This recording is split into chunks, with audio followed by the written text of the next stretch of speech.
Now I think we're entering into the dining room area. Let's first of all take a look at the ceiling.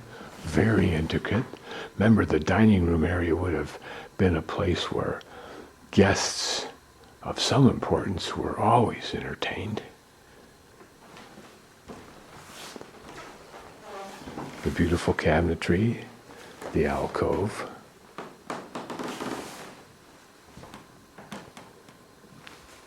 Here, perhaps windows, I think, looking out, yes.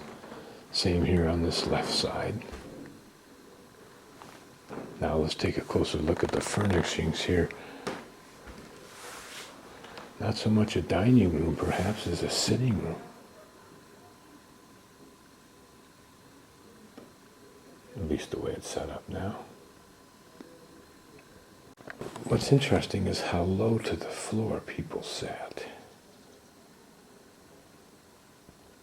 And I think that in addition to the nice cushions and the cushion back, we've got inlaid mother of pearl throughout.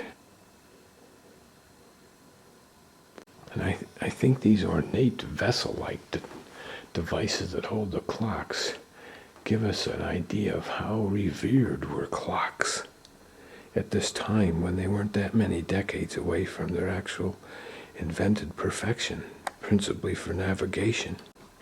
Close look at an antique lock. It looks like this slides forward and then this and this pop out. Although maybe it's still the two plunger ones that we have today, whereas this one works on a temporary, closes and opens easily with the handle, and this one is the one that is thrust locked with this device here. And what's interesting, notice that the upper one had two pins, the lower one shafted. It's interesting to imagine how such a huge room would have been appointed. This seems rather sparse for the space. The large herds of people you could hold in a room like this. Although this might have had many, many cushions and people would just lounge on it.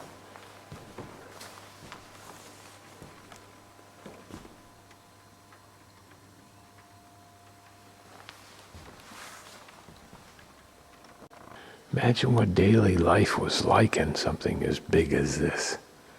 I mean, it's not a castle, but it's huge by my standards.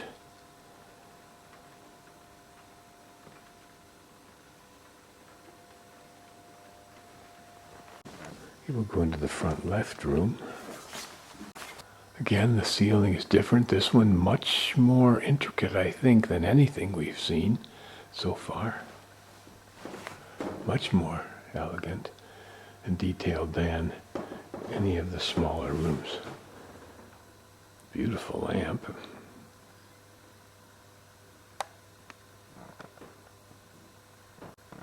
These flute-like instruments were apparently extremely common, called kaval, and something the shepherd would have used to entertain himself. In other words, this kaval, or flute, would have been his iPod. Bagpipes, perhaps similar to the one the man was playing in the park in Sofia. Probably from the bladder of a cow or other animal.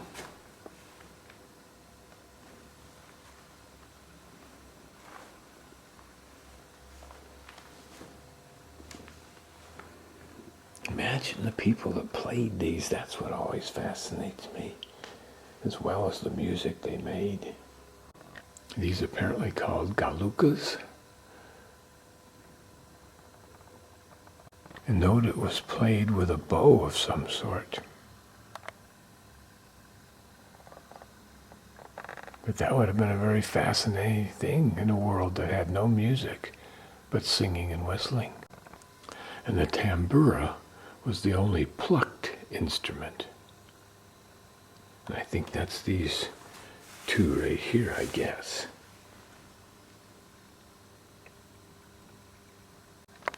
Here, a large celebration at what's called the dancing ground, where young couples, men and women, old and young, met.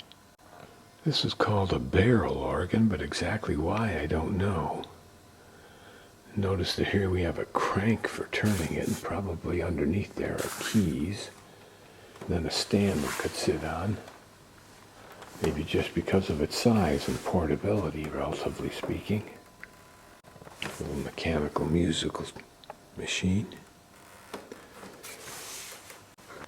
Apparently the mummers plays occurred before and after Lent, and these colorful costumed characters are a major part of it. You can imagine the bells changing and banging as they jump and dance about as a central feature. Does remind you of the dunce that was used in the Inquisition, though, doesn't it? Children's toys.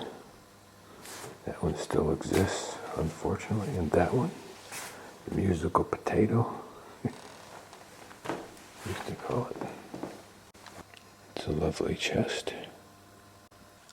Here I would guess is a Byzantium Christian wall painting with the Muslim or Eastern influences of the onion-shaped domes in the center, Mary and Christ on either side. The final stairway probably goes up to an outside upstairs balcony.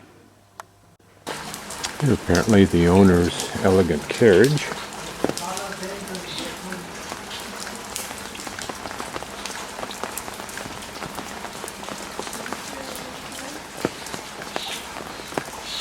Can't see it too well, but what you can see is me and my outfit. Pretty cool, eh? People laugh, but I'm dry and some of them are soft and wet. Apparently this gate that we're looking at was a gate that was protected the entrance to the cannavasserie that was in town, and apparently they took it and moved it up here as part of safekeeping. But it was with these steel plates bolted on, etc., etc.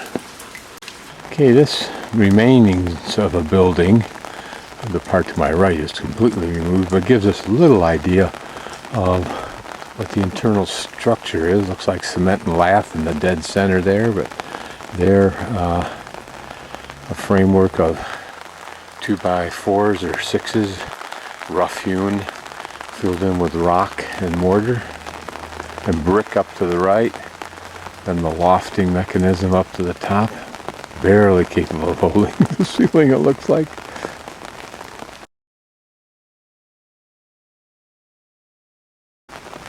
There, another house, museum, interesting entrance. It looks like this entrance probably, maybe, was much taller. In other words, partially underground. For good, we've discovered more ruins. I always love that. This is interesting because it looks like it's just a room that's arched and goes nowhere, but perhaps it used to go inside of that structure there. Whatever this is, it's been excavated out. Here we can see the beginning of the arch that would have gone across the top. Notice how they put in some kind of filler there between the new stuff and the old stuff, either to identify us or as some part of the reconstruction.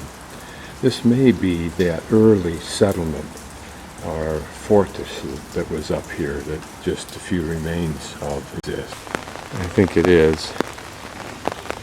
These are apparently some of the remains.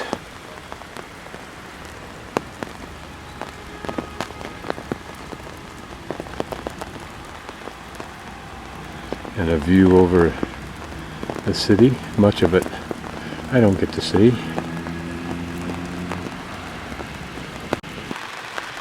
Not sure I can orientate myself. That may be the church I looked at earlier today. I just can't be sure. This area is known as the area of 3 hills, I think. Which of these hills are those 3, including the one I'm standing on? I'm not sure. There's some more of the ruins down below us, though. I'll just pivot around and pick this up.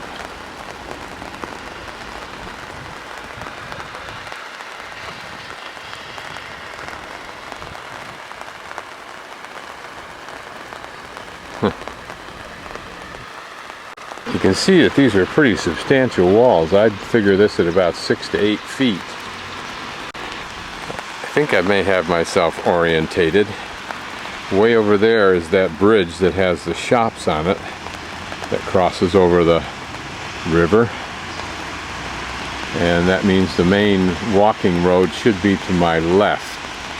And I need to go back downhill directly behind me. And I want to see eventually that church and that hammam there, which is bathhouse down there.